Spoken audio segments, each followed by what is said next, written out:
never know if it could change your life. Take a chance, you're neither wrong or right. You never know if you don't roll them dice. You better roll them dice. You never know if it could change your life. Good morning, Matt. Morning, Rob. Good to see you. How are you? I'm How's doing life? well. I'm doing very well. Thank you for asking. Life is good.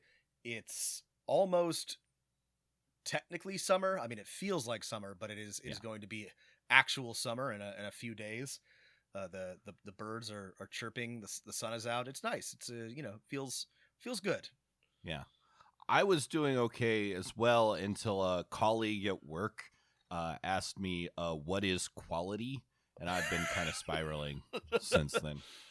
Well, I was working on my motorcycle, Matt, and I was having sort of like an internal conversation with my insane alter ego Phaedrus, and I have a lot Phaedrus. of thoughts on quality. Okay, anyway, sorry to people who don't know what the fuck we're talking about. This is Dungeon Master of None. I'm Dungeon Master Matt, and I'm Dungeon Master Rob. Yeah, and we're not weed dads. We're not motorcycle dads. There's no Zen in the art of Dragons D&D today, anyway. No. Thankfully. But speaking of what is quality, playing any quality games. How are your games going? What's your game life like? They're going well. I'm so glad you asked. So I have two games running currently. I have a Cyberpunk Red game with that is hybrid, and that's going pretty well. By the way, if anybody's wondering, I have one player who calls in. Hybrid? Yes. Oh. I have one. Are they the hacker? Please tell me they're the hacker. They are the hacker. Yes, they're the netrunner slash. I think they're like a netrunner slash solo. I like a solo with netrunner splash or something like that. Though we've. I mean, that's so perfect, right? Yeah. If they're calling in, right? Oh, has the party ever met them in person? No. Will they ever? No. Do they? They could live in space, if they're a netrunner. It's a lot of fun. I love Cyberpunk. It's definitely I'm finding that I'm having to grapple with the rules, but it's much just because they're so different from D&D. But once you get them, they're really pretty simple. Anyway, I'm loving my Cyberpunk game. It's a lot of fun. So have you come around on the rules of Cyberpunk Red in that they're just different, they're not awful? Yeah, no, I don't remember what I said. I mean, you've always liked them. I've thought they're kind of. You think they're awful? Here's the thing: they're better than Shadowrun. They're better than Shadowrun. They're okay. They're good once you get to know them. I think the main problem with Cyberpunk Red is that I don't like how the book is laid out. The more time I spend with it, the more I understand what Mike Pondsmith was trying to do. But I'm finding that I much prefer Paizo's textbook style. So I would say that Cyberpunk Red is more thematically organized. There's each chapter sort of has a focus. This is what life is like in Night City. This is Friday Night Firefight. Here's where all the combat rules are. That makes it sort of hard to navigate when you're looking for rules, but the more time I spend with the book, the more I get used to that. And the rules themselves. I mean, that's the biggest tip for all rule books. You basically just have to memorize them. Yeah, right. No, it's not what they should be.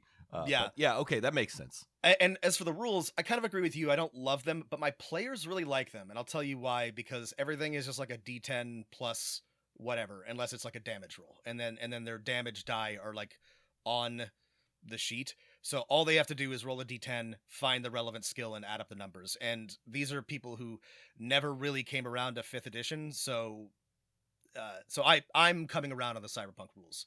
That's such an important point. I have in one of my groups, I realized I had skipped something in my initial spiel on rules and roles, and I was like, okay, wait, quick time out. Just a reminder, whenever you have to make a check in D&D 5e, it's always the big one. Because I was getting a lot of questions again. Do I roll for acrobatics, the big one? Yes. Yeah, the big one. And I'd move on. And that happened 3 times. I'm like, wait a second. Hey, everyone, always the big one here. Okay. Always the big one, Now we're good. Always the big one. My other game... We're still in session 5. So it's fine. My other game, I was a participant. I had which was nice. It's nice to be a player. And we just wrapped up a sort of like a big arc. It was Savage Worlds, and my GM did something really cool. I might actually have to bring him on to talk about it, and I don't want to spoil it because it's too complicated. But he did something very like big brain meta that I didn't think was going to work, but actually ended up being kind of awesome. So I'll put a pin in that. The big brain meta things are like really hard to pull off. They really are. And kudos. I did not think it was going to work, but I was like, actually, this is pretty great. The upshot of that is that I think I talked myself into running Invisible Sun for this group, which you and I have read but not talked about yet. Yeah, we haven't talked about it. Speaking of big brain, that was like one of the first Kickstarters I backed. Only at the digital level. I didn't get the like $500 cube. I know it was so expensive. I kind of wish I did. But I know I'm kind of wish I'd gotten the cube now. But I have to like reread that and get used to it. But we'll talk about that soon because it's really cool. Anyway, so my games have been languishing for a long time, but the past few months I've actually managed to get some things going, which is really nice. It's been difficult even, after the pandemic, to get things back on their feet. So I'm feeling good. How about you, Matt? Yeah. Games are good. I got a regular 5e game, running one shots for another group starting, and I'm always of like mixed feelings about this. So I'm starting a Star Trek adventures game. And I think maybe one day we have to do a whole episode on licensed RPGs because, there's just something I say to a couple people, some people who I haven't been able to get to play Dungeons & Dragons. Do you want to play a Star Trek RPG? And they're like, yes, I'm in immediately. I will be wearing my Enterprise TNG uniform. Yeah. This happened to me with the Firefly RPG. I had a bunch of players who had no interest in the game that I was running, but the moment that I said, I just showed them the Firefly book, and they were like, yes, I'm in, let's play. And we'll have to do a whole episode on licensed RPGs because it's a thing. Yeah, it's such a mixed bag in that sometimes you're getting like really quality things in some aspects of the TTRPG and like really slipshod stuff in the other. And I mean, there's just a ton of variability. You and I both love the Dark Souls 5e adaptation. Imagine the "you died" screen here. I'm gonna plug in this sound. Yeah. No, it sucks. Well, that's a good point because like they vary dramatically in quality, right? Like some of them are good, or I'll say that. Like the Fantasy Flight's licensed Star Wars RPG is good. Like that's kind of different from, I don't know. It's really hard to draw the line between like, is this a lazy cash grab like the Dark Souls one, and is this like a genuine, like we put effort into this, like like the Fantasy Flight games. But yeah, it's a problem because like unless you're a very sophisticated consumer of TTRPGs, it can be hard to tell, right? And if you don't know what you're looking for, like I can easily imagine somebody walking into their friendly local gaming store, seeing Avatar in a nice shiny book and just grabbing it and buying it without knowing that it's powered by the apocalypse and that, it's not, especially if they're only familiar with D&D. I don't know how common that is, but unless you know what you're doing, that could be like a real, it could be a real problem, put people off. One of the disappointing things, like, for example, with the Star Wars license is like licensors are fickle. Like, yes. Disney changes, one exec 3 rungs up the corporate ladder changes their ideas. They're like, actually, everything's in-house. We don't care about RPGs. It only made us $2 million. So, like, what does it matter? And then the whole cycle of the Edge of the Empire, Force and Destiny, it never gets to the end, And this happens all the time. There are tons of, scattered wastelands full of RPGs that just lost their licenses and now, they're unsupported or you have to, which is truly sad. Yeah. Still, I'm excited to see how that goes. We have not talked about Star Trek much on this show, which is too bad because I am a fan, not as much as I am of Star Wars, but there's a lot of value in Star Trek. I think. Sorry, this is a tangent, but like, sure. The only thing that I have issue with, I guess, when it comes to Star Trek and RPGs, is that it's a very, very specific type of story with a focal point, who is the captain, and that's cool. I love that, but it feels very hard to like tell a Star Trek story, and if you're and unlike other universes, I don't think it really makes a lot of sense to tell a not captain on a ship story in Star Trek. Maybe that's a me opinion, but that feels weird to me.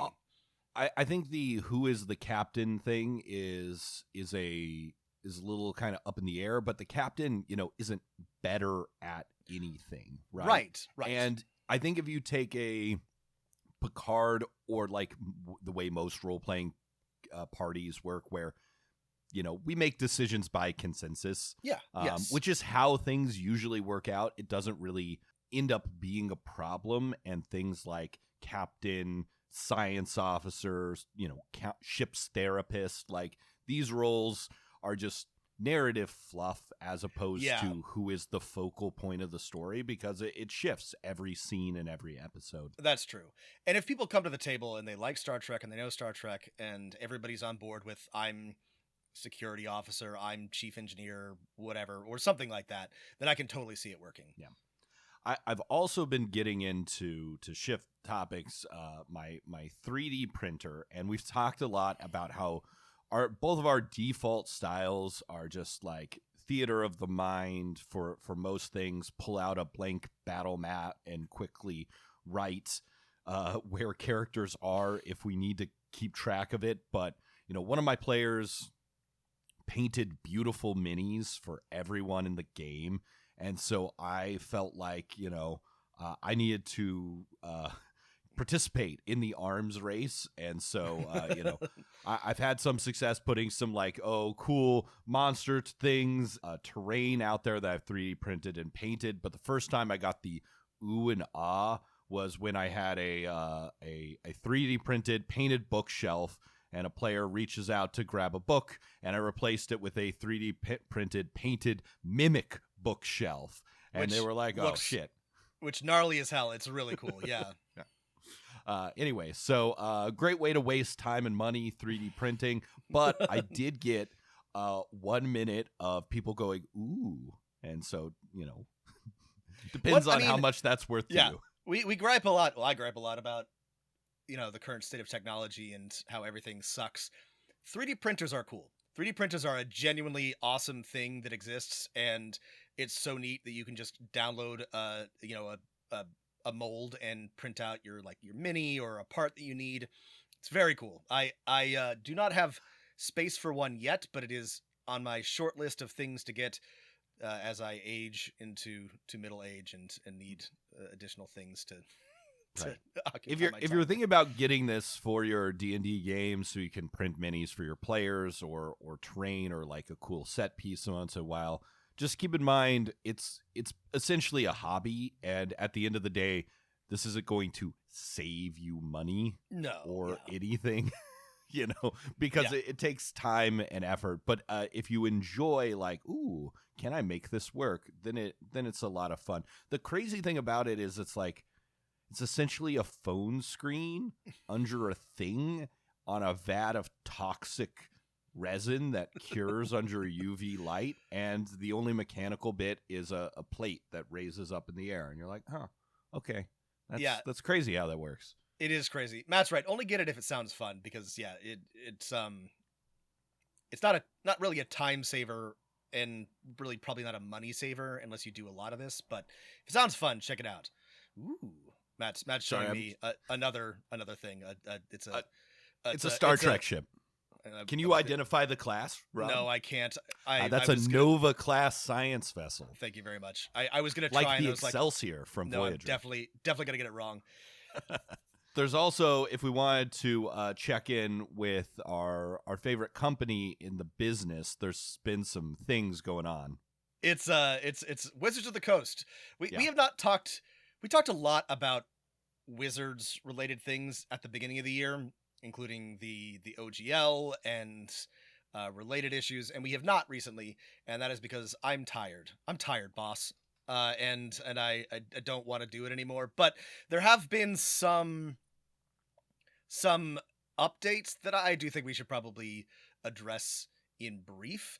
Mostly, it seems like, how do I describe this? It seems like they have pivoted or changed their messaging on what 1D&D is. Yeah, it's very, very strange in that. So I think they've always said we're not calling it a new edition, but everyone's just sort of like, yeah, whatever, it's going to be new. And then I feel like either someone higher up or the surveys themselves got a lot of feedback that were like, people are unhappy that the new edition is not 100% backwards compatible, which you and I have talked about before. Like, that's impossible. If you change one thing, then it's not 100%. And we had always assumed, okay, yeah, basically the player-facing stuff, like 90% of that's not going to work anymore. Adventures and stuff, nothing we've seen change means you can't run 5e Curse of Strahd or Ghost of Saltmarsh or, Horde of the Dragon Queen or whatever. That should all theoretically work without too much adjustment. But yeah, a lot of player-facing stuff is going. Yeah. We always assumed that how it would be. Yeah. The news this week was that, Wizards is saying, actually, we're walking back a lot of the changes that we've made, and we never got a chance to talk about the, playtest packet 5 with the new weapon abilities and stuff. And I was like, okay, yeah, that looks fine, whatever. We were just too tired, I think, a lot of it of Wizards of the Coast to talk about it. A lot of it felt borrowed from Pathfinder 2E, which is not a complaint. That's good. I like the way that they've done weapons in that. So that was I did like the changes that I saw in that playtest. But generally, though, there wasn't, I don't know, I didn't feel like there was a full episode of stuff to talk about. And yes, we were tired. But yeah, now they're saying, I don't know. So here they're saying two things: that the 5th edition core rulebooks will just be called the 2024 5th edition core rulebooks, that they will quote prepare the game for its next decade, and that they will be no longer standardizing level advancements in subclasses across classes, so you no longer get your subclass at every level, but except for the first one, which is all being moved to 3rd. And to me, that seems like the worst of all possible worlds. And the monk playtest has been delayed. So that's all that was in there. Yeah, so it is unclear what's going to actually happen. But I guess reading between the lines, it seems like Wizards wants to move to sort of like yearly releases of the core rulebooks and or something like this. And it's not unusual for a company to re-release their core rulebooks with mostly organizational and editorial changes. Savage Worlds is doing this. Pathfinder is doing this. You can argue whether or not that's valuable. Sometimes it is. Sometimes they have learned a lot, and the updated versions are much easier to read and have errata and all that. I have not seen anything from Wizards that indicates that these 2024 editions are going to be worth spending another 150, 100. Oh no, sorry, they're more expensive now. It's going to be $210 to get all 3, right? They're $70 each. I think that's correct. Yeah. Which is fucking insane. Sorry to. I don't know. I don't even have the energy to be cynical anymore. I'm not sure what they're doing, because this sucks, and I don't really get what the. I don't really know what's happening here, to be honest. It's very bizarre. It seems like a weird reaction, maybe not from the designers, but from someone higher up, because if you're going to make a new edition, or here, let me see if this clarifies it. Quote, we are releasing new editions of the books, Crawford emphasized. This is from the Polygon article. We are not releasing a new edition of the game. And so that, I think, is a really important distinction, that this is still 5th edition, but yes, we're releasing revised versions of the books, which anywhere else in the publishing world would be called new editions. So does that clarify things, Rob? It does not. And I guess like what's not It's not a new edition of the game, it's a new edition of the books, which you use to play the game. Well, and this does not answer the question of, are any of those changes that are in any of the playtests going to be in the new books? If so, that's a new edition, right? Like those are still not really backwards compatible, right? Like you can shoehorn them in, I guess, but like there's enough changes that like can't, like, are those all just thrown out? I also don't get the obsession with backwards compatibility. Maybe it's because I'm like doing things like running bits of Pathfinder modules in a 5th edition game, and I just convert things on the fly basically at this point. It doesn't really matter to me. But I don't know. The only things that are changing is like player facing stuff. Do you really care that you can't have the subclass of the Dominion of the Order of the Grave or whatever for your people? I guess people care about that. I don't know. It's super confusing, and it seems like the worst of all possible worlds. It really does. They're releasing a new edition, but then a lot of the things that suck about the classes and how the game works are not getting fixed, right?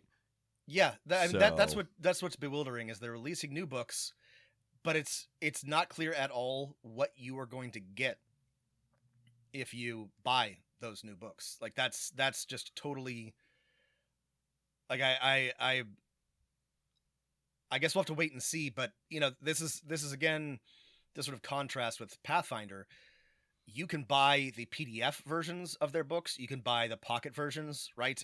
But there is only one option for Wizards of the Coast, and that is you buy their $70 book, and that's it. And I just nothing. It would already be a very difficult sell for me. And I have not seen anything to indicate that there's a reason to do that. I guess we'll have to see what's in it when it comes out. But this is just bizarre. I don't know what's going on over there. I mean, you and I, like, just to drill on one specific example for this, you and I's favorite thing was the like subclass standardization. Yeah. Among the things they're like, oh, that's so cool. You know, we fun people like us could even like imagine letting players take a subclass from one class in another. Like, who cares? Yeah. Like, just let them do it. Oh, this is great. I love not having to at my table when some people level up to level 2 and some people level up to 3. They have to make an important decision. Everyone has to make the important decision now. Yeah, this is great, and that's the one thing that's going away. It's like, right. Like, are they still going to like lump all the classes into like expert, warrior, priest, whatever, or is that gone too? Like, that was mostly like a organizational change, but like I just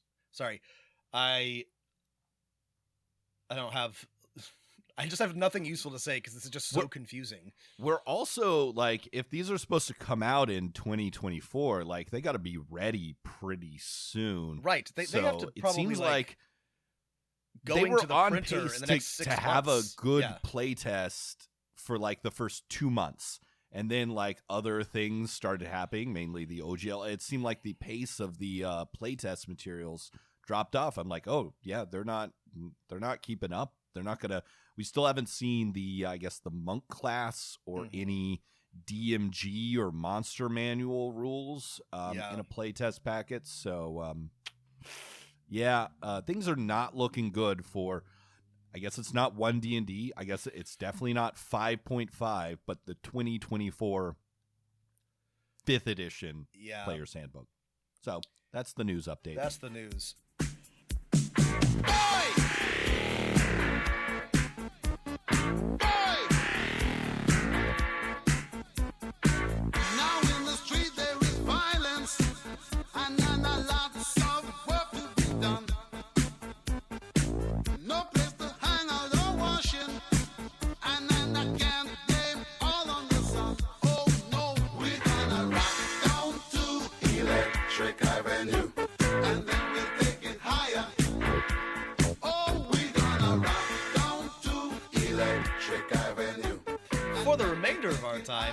we are going to delve into a simpler time. We're going to look to the wisdom of the ancients, and do a little D&D Dragon Magazine reading series. And I have here Dragon Magazine number 74.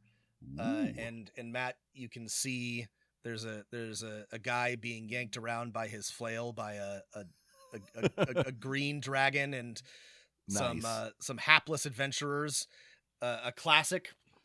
And Andy and I were talking about this. We were talking about Shadow Dark, but I do love the old school vibe where there is art of adventurers just getting their shit handed to them and them getting fucked up. Like speaking of 5th edition, there's not a lot of art of people just getting wrecked by like monsters or traps or environmental things. I miss that. I agreed with that point. I want to see your adventurers having a bad time. Show me them like, about to get like ruined by a beholder or a dragon or something like that. That's what we want to see. Now, Rob, this is very exciting for us because normally our reading series have come from Dungeon Magazine, and this one's from Dragon. So I'm very excited to poke into this. This is exciting. Yeah, and so this is again number 74, which came out in June of 1983. So this magazine is older than you and I, and I have a very special. By the way, I was flipping through these, and they really let Ed Greenwood run wild, or made him, because a lot of the articles in these sort of like early 80s Dragon magazines are Greenwood related. The one we read last time was Greenwood, and they're good, but like he's putting a lot of words out there about D&D. But this one is entitled, Matt, The Vicarious Participator by Louis Pulsifer. Louis Pulsifer. Okay. And the subtitle is Take the Middle Ground in Role-Playing Style. I'm just going to begin reading from this article by Louis Pulsifer, and I'm interested in your thoughts. Okay, so a role-playing centrist. I have no idea what that could mean, but I'm excited to find out. This is the third way of role-playing. In the early days of fantasy role-playing, FRP, gaming, many players did not role-play in any significant sense of the word. That is, they did not pretend or imagine that they were in a real world different from our own. Instead, they made a farce from our own. They made a farce out of FRP, and their characters tended to act like thugs or gangsters, if not fools. Pursuit of power, without regard for anything else, was typical. Huh. Okay. So I am sure this is true for Louis Parsifal's game or whatever, or for most people who worked at Wizards of the Coast. But I think a lot of people are uncovering like, okay, maybe not for D&D, but for these other weird role-playing game adjacents for this fantasy game of diplomacy that people were playing. Like, people were doing some serious role-playing in basically every other gaming space. And we talked about, Matt and I talked about this offline, and we'll address it in an episode. But there's a lot of evidence for pre-chainmail, like actual role-playing happening at like fantasy conventions or gaming conventions in games that are not D&D, which is interesting, but we'll leave that aside. Louis Pulsifer was almost certainly playing, with a certain type of person. We'll hear all about. Yeah. In reaction and rebuttal to this, some players went to the other extreme. They believe that characters, through their players, should imagine themselves as fulfilling a role in the real world, and further declared that each character should be a personality completely separate from the player, so that the player becomes more of an actor than a participant in the game. For several years, these people were voices crying out in the wilderness, but as more people gained FRP experience or heard about this improvisational theater, this is in quotes, or, quote, persona creator, remember this term because he's going to use it a lot, school of role-playing, And as the more articulate and vociferous of the persona extremists found an audience for their views, this extreme attitude about role-playing has spread so widely that it, instead of not role-playing at all, seems to have become the standard. Okay, so he is worried that people who are the theater kids are taking over his game. That's right. Okay. He's now the pendulum has swung too far. And we really need a reasonable middle option, Matt, Wow. So here's that. Now, I will say, I don't want to get in the way of his arguments too much, but I will say I personally have never been able to fully, and I don't think anyone can fully separate player and character, and no one should try to, because that seems like just too much effort.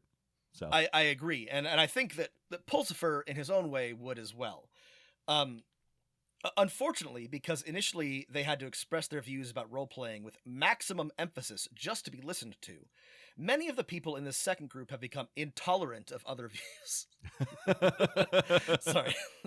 One occasionally runs into remarks at conventions or in articles which disparage anyone who does not create an elaborate persona for each of his characters, each different from his own personality. The most hardline advocates of this school of thought refuse to believe that there is any other proper way to play, and they measure the skill of a role-playing gamer in accordance with how closely he or she meets their notions of role-playing as theater. Uh-oh.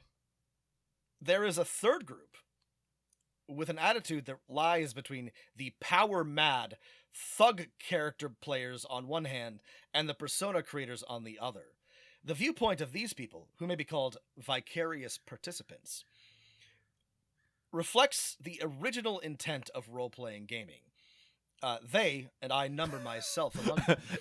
Is the Bork hearing from the 80s influencing this? Our first original intent of the Constitution? I don't know. I do love the originalist argument when it comes to power gaming versus role-playing. This is terrific. They, and I number myself among them, believe that the point of a role-playing game is to put oneself into a situation one could never experience in the real world, and to react as the player would like to think he would react in similar circumstances. In other words, the game lets me do the thing I'd like to think I would do if I were a wizard, or if I were a fighter, or perhaps even if I decided to take the evil path. Consequently, it would be foolish for me to create a personality quite different from my own, because it would no longer be me. Okay. Wait, so he's saying that the middle path is to create characters, but make them very similar to yourself? I think that's precisely his argument. I was hoping he was I was like, oh man, maybe I'm going to end up agreeing with some of what this guy was saying. I was hoping he was going to say, yeah, you should create fun and interesting characters and realize that, you're also still playing a game and you're going to learn skills as a player in that game. And even if your character is happy-go-lucky, you're not always going to touch the poison needle or, trigger the trap, just because you'll learn a few things and not do that just for the sake of everyone and yourself. Okay, no, it's just saying just only play yourself. Yeah. That seems like the worst middle ground. I'm afraid that what you're describing is a level of self-awareness and sophistication that Mr. Louis Pulsifer was unable to reach in this particular article. The game is not a matter of. Well, let's talk about this for just a second, Rob. I like it when players let me get through the rest of this paragraph, and then we'll discuss get to a good stopping spot. Sorry. This game is not a matter of Sir Stalwart does so and so, but I do so and so. In my imagination, I am the one who might get killed, not some paper construct, however elaborate it may be. Of course. Try not to laugh until I'm done with the sentence. Of course, because these are games played by people with adult mentality, even if not of adult age, no one ever becomes over-involved emotionally. Okay. If this were coming from anyone else, I would think that was hilarious dry humor. But I am convinced that this is said with a complete straight face. So right. Matt, sorry. Now that he has never felt sad when a character died. Okay, sure. Yeah. I So guess I say? believe you, Lewis. Yeah. Well, I mean, I think it works great when players play a character that like fits their type, right? If they're like a very outgoing personality, they play a face character, they love that. But like, I mean, I think it's just as good when people play against type. It usually works well. Sometimes they kind of it cannot work. Like, oh, I play a shy weirdo, but I'm an outgoing person, and they just end up being an outgoing character. And guess what? That's for me. That's fine. I'm like, actually, we discover this person is not a shy weirdo. This character is outgoing. That's fine. You ended up not doing something different from yourself. That's okay. Yeah, I just sort of think both are fine. Both are fine.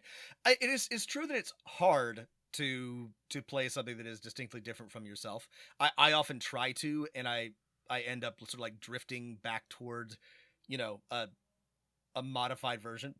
But that's because acting is hard, and it's something that I continue to work on, and it's fun to try, even if I don't succeed. I don't deliberately set out to create, muscled wizard Rob or cyberpunk solo Rob or something like that. But sometimes that happens. Yeah. But I do not think that you should, I guess, unless this is your first time role playing, do that deliberately. I think it's fun and interesting to challenge yourself and try to create an interesting character. For me, it's always take the loosest approach possible. Like especially if it's your first time role playing, like just create a character. I don't really care what it is. We'll find out who or what they are as you play, because you've never done this before. Right. So this character may end up being a persona you inhabit. It may just being your attitudes but you're also an elf. Both are fine. Let's figure out what you want to do first. Don't put too much effort into it, because you're just trying this out. Yeah. Notice also that I didn't say original. I'm still hung up on original intent of the like.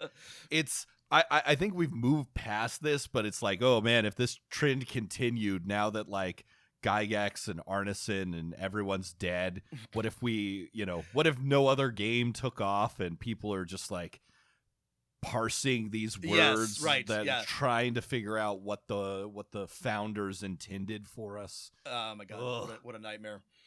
Notice also that I didn't say as I would act, but as I would like to think I would act.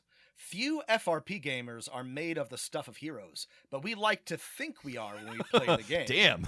I know, this is ruthless from Pulsifer. We all know that in reality, people who play Dungeons and Dragons are just cowardly, snivelly, like wallflowers that suck. They're little worms. The game allows us to live out our fantasies about being heroic or saintly or evil, although we in our personal lives will never reach nor probably aspire to any of these extremes. I don't know. I aspire to be mildly heroic at some point. Sure. I don't know. There are modest versions of that. But whatever. As one player put it, if he were actually in a dungeon, he'd be scared silly and would flee in utter panic. But his character does not, because the character can have attributes, courage in this case, which the player does not have. The difference between this view and the persona creator's view is fairly clear-cut, though it would be hard to define a line dividing one style from the other. The Vicarious Participator lives an adventurer through his character, which tends to be a lot like he is himself. But he accepts that his character must undergo some changes in attributes and personality from the players, whether these changes are imposed by the player himself, by the game rules, or by the nature of the referee's world, to help him enjoy events he could never experience in the real world. For example, he will accept the requirements of an extremely good alignment and the crusading zeal of a paladin, or the requirements of a character who is evil, or even a character of the opposite sex. Imagine.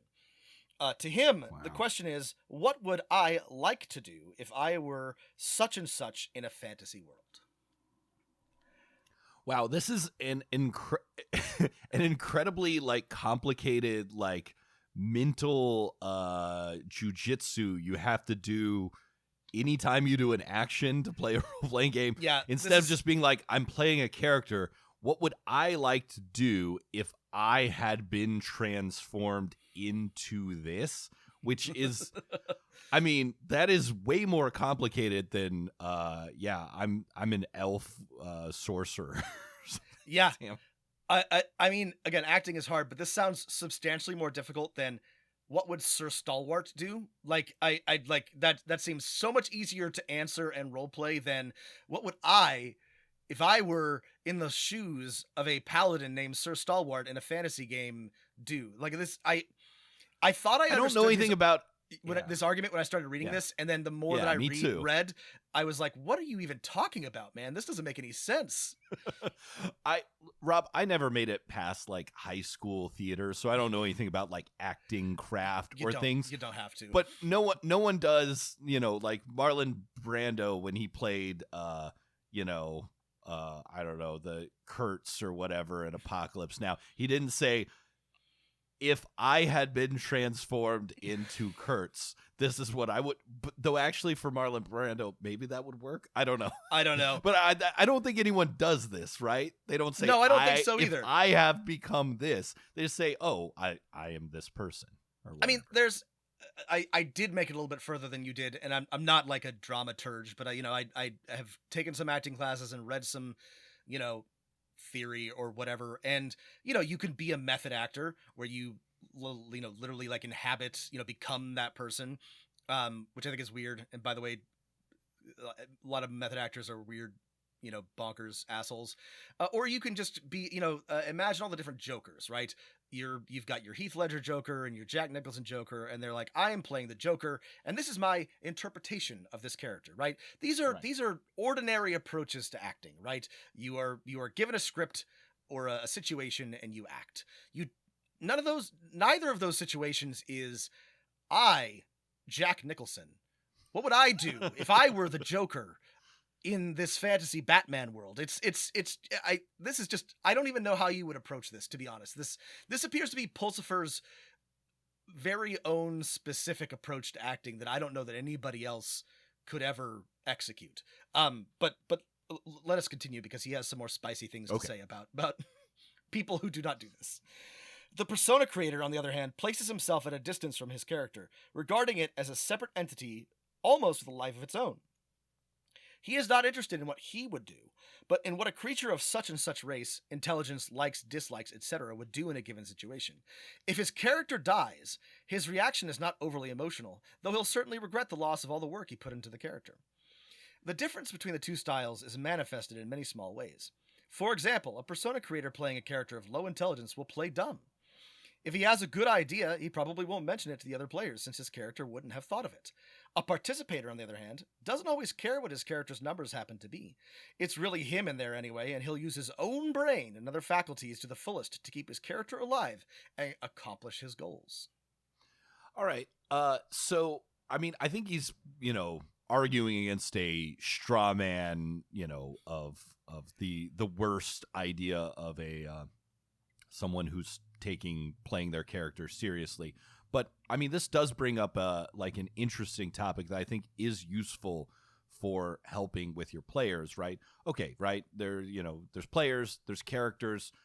If the player has an idea that you think your character wouldn't come up with, I disagree with someone who would say, well, yeah, my character, or I had an idea, but I don't think my character would have that, so I never shared it with the party.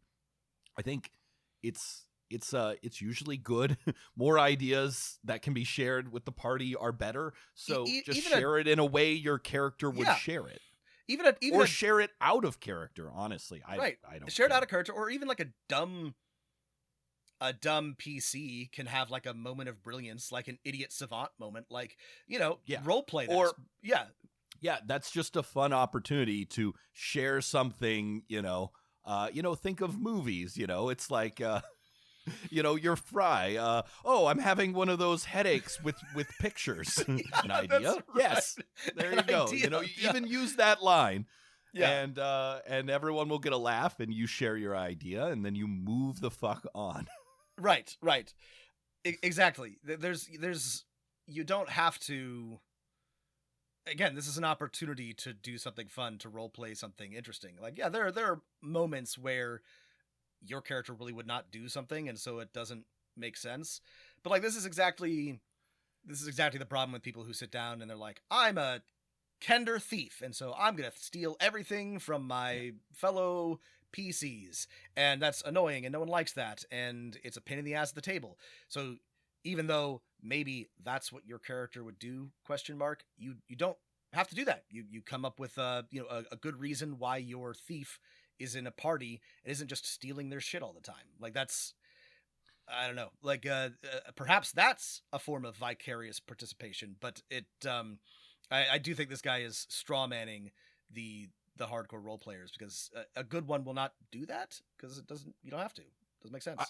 I think the only difference, like, most of the time, parties need more ideas on what to do or do, and for me, the fun is often watching my players, partially in character, partially out of character, discuss what's going on and what they should do. And I think the exception to this would be, let's say you have a character that has a specific goal. Like, this character loves the androids that are not recognized by others as fully human, and they do have an idea, but it would hurt the android faction, so they don't bring it up. Perfect, right? Yes. Your character has a goal, try and work towards that goal and keep those things in mind. But when the party's struggling for an idea as to how to overcome a challenge, which is what I think they're talking about, right, you make sure you share that idea. Yeah. The difference can be generalized to show the attitudes of the two types of role players to the aspect of luck in character creation. This is the difference between vicarious participators and persona creators. For reference, the persona creators are not much concerned with being able to choose aspects of the personality of their character. In a sense, they try to be like the most versatile film and stage actors who can play any role well. Consequently, they would not mind, and might even prefer, playing a game like Chivalry and Sorcery, in which virtually everything about a character, alignment, race, even horoscope, is determined by dice rolls. On the other hand, vicarious participators want to have some choice in the role they play. They prefer an activity such as the Dungeons and Dragons registered trademark game, in which only the ability scores are determined by chance, while race, alignment, social status, and so on are largely matters of choice. You're not helping your argument by saying my type of role player can play less games than yours. The participators resemble film or stage actors who have specialized in a type of role. In this case, they specialize in being some variant of their idealization of themselves. So you should want to be a worse actor. You should try to be somebody who is typecast and likes being typecast. This is, again, like, I frankly don't get it. Why? Yeah. What's the argument here, Pulsifer? As stated before, one cannot draw a definite line between the two styles. As participants play more characters in different situations, they begin to approach the persona creators in effect. They play many different roles, increasingly different from their original notion. Many persona creators, on the other hand, do not care to play a persona they have not created themselves. That is, they put much of themselves into the character. There is still a fundamental difference in attitude, however, between I am doing it and this character is doing it. Persona creators, even of this limited sort, have been known to write stories about their characters and develop plot lines which do not arise from any game or any referee's actions. Participators would never bother with this. We would never commit the sacrilege of writing a backstory for our character. Never. Or suggesting something for the dungeon master. Yes. How does the vicarious player differ from the power/thug gamer? Again, there is no sharp dividing line between them. In some cases, the power/thug players are simply indulging in infantile fantasies. They haven't matured yet. Or they don't bring their maturity to their gaming sessions. Vicarious players realize that in this and every world there must be limitations on what a person can do. But those limitations are different in the game than they are in real life. For example, I have never met a participator who could believe in or tolerate a situation in which mortal characters defeat gods. Yet, such scenarios occur frequently in power games. The power/thug players are quite content to ignore all limitations on their characters, and they find referees who allow or encourage them to act in this manner. Some role players sneer at this attitude, but many people enjoy playing this way. However, while persona creators and vicarious players can coexist in a campaign, provided they are aware of their differences, neither type can practically coexist with the thugs. The more I hear from this author, the more I think that this is a dungeon master, a game master who's been frustrated with various types of players, and they wish that everyone approached the game just like they did as a dungeon master, as a impartial referee, and so you should approach your characters as if you're kind of this impartial referee slightly inhabiting your character, and that's it. Which, you're not going to have many people who want to show up to your game. Yeah, right. By your own admission, you're cutting out 2/3 or so of the potential audience. Maybe you should run the game in a way and have opinions in a way where you can get as many people as possible at your table. Right. This approaches some future, gamist, narrativist, simulationist arguments, but they're very nascent, and I feel bad. I have no idea who this guy is, and I don't want to dunk on him too hard, but mostly he seems irritated, and his argument doesn't actually make any sense. He continues to assign things to persona creators that he says only vicarious participators do, and vice versa. And I'm not really clear on the actual differences aside from his perceived differences. But this is the state of the discourse in 1982. The most important point I want to make is that there is nothing superior about the persona creation method of role-playing. Vicarious participation is neither less mature, nor less intelligent, nor less true blue than persona creation, though all these claims have been made at times. Persona creators should accept that many players simply do not want to become actors. Refereeing requires quite enough acting for most of us, for the referee must separate himself completely from his own non-player characters, or he cannot be objective and impartial. He must be a persona creator in order to be a good referee. Matt, this supports your assertion that this is a DM who is annoyed by yes. all the players that he has to deal with. Yeah. Perhaps this is the clearest indication that persona creation is no better than vicarious participation. Many excellent referees who are necessarily excellent persona creators nonetheless prefer vicarious participation when they play. The vicarious style is a matter of choice, not an inability to act. Wow. This is why we need forums, Rob. This is why we need forums. Yes. So these people can go off and have their arguments, and we don't have to read them. This is a very early example of making up a guy to get mad at. I mean, I'm sure that these guys do exist, but it feels like when somebody goes online and is complaining about, white non-binary bisexuals are always doing whatever, and gets 10,000 retweets and everybody's mad, and I'm like, are you angry at your roommate? Because that's what it sounds like, Yeah. Because I feel like this is addressed to a very specific subset of people, and not particularly broadly. Yeah, I don't know that the right. Lewis is mad at one person in Madison, Wisconsin, who told him that actually people who inhabit their characters and create personas are superior. Yes, and that's what he's mad about. Again, I thought it was interesting because it sort of approaches some elements of future arguments. There's power gaming versus role playing, and which is sort of like the ongoing argument, the axis on which is not actually, which by the way are not, as we have discussed before, not actually in conflict, but many players perceive them to be.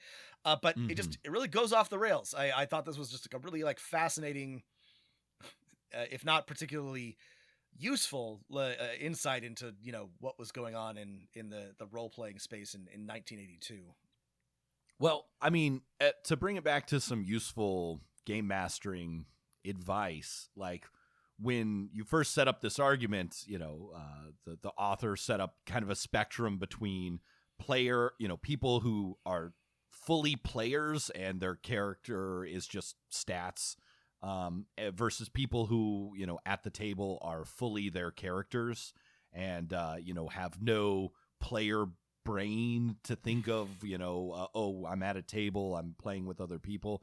And I thought the middle ground would be you got to recognize you're both a player and a character, right? You can't make a character that, as Rob, you gave the example, is just going to steal from everyone all the time. That's not fun because as a player, that's not helping. And neither should you make a character that is so reckless or something. It just always makes a suboptimal choice. You should not ignore your own ability to get better at whatever role-playing game you're playing. And I thought the middle ground would be like, oh, just recognize you're both a player and a character at the same time. And you probably don't need to think more about it than that. Well, right, and his initial point is valid, right? You're this is not actually an improv show. You are not there necessarily to just play your character. You were there to play a game, and that requires that you don't always do exactly what your character might do. But like we discussed, what he suggests is so much harder than just saying, what would my character do? And if that happens to be something that is like super like disruptive and bad for the game, then maybe go a step further and think about how they might do it in a way that's more constructive. But that's again, that's still so much easier than what would I, in this character in a different world, want to do. Like it's bewildering that this is the conclusion that he came to. It's very it's very strange and difficult to even think about. But I think, yeah, when you're sitting down with your players, most people I think are not getting to this level, and it's useful to just ask them to think about just a couple broad personality traits. Yeah, and usually that's good enough. It's good enough. Right? We all need a nice couple broad personality traits. There's also, reading between the lines, you can kind of see how much of nerd culture is driven by resentment and feelings of being marginalized in one way or another. Like all of these actor types feel like they had to defend themselves against the power gamers, and now they've become so like extreme and vociferous in their defense of their type of play that they have now made Louis Pulsifer feel like he has to attack them. and you can see this happen today. Dedicated 5e or D20 players will get all like bent out of shape when someone says play a different game, and play a different game people will get like bent out of shape when they see like D&D players saying no, I like D&D. And right, I think the craziest arguments where people assign the most extreme, yes. Oh, you tell me to play a different game? Actually, what about the person who already bought Dungeons and Dragons but also can never buy another game because they can't afford it? I'm like, well, I wasn't saying that. It's again, I don't want to say there's nothing there, but people get so like in their own heads about this, and this is just like such a core part of being a nerd, and I it's so frustrating because people will feel like their game or their hobby or whatever was like disrespected or marginalized at one point, and they'll never get over it, and this drives so much of the conversation to this day. So I guess I want to say, don't do that. It's fine. Yeah. It's never been more acceptable to like be a nerd, and there's little like nothing really that's too nerdy. You can LARP, you can be a fan fiction person. Like these were things that even like other nerds made fun of 20 years ago. That doesn't exist anymore. There's nothing that's too nerdy. Like it's never been a better time to find your people. The acceptance is largely there of nerd subcultures, and the amount of people participating in them has risen dramatically, but the aggrieved mentality has not gone kind away. Of stuck around. Yeah, the worst of both possible worlds. It really is, and the problem is that now there's so many more subcultures. They all get to be aggrieved at each other in various ways, it creates sometimes a truly poisonous discourse.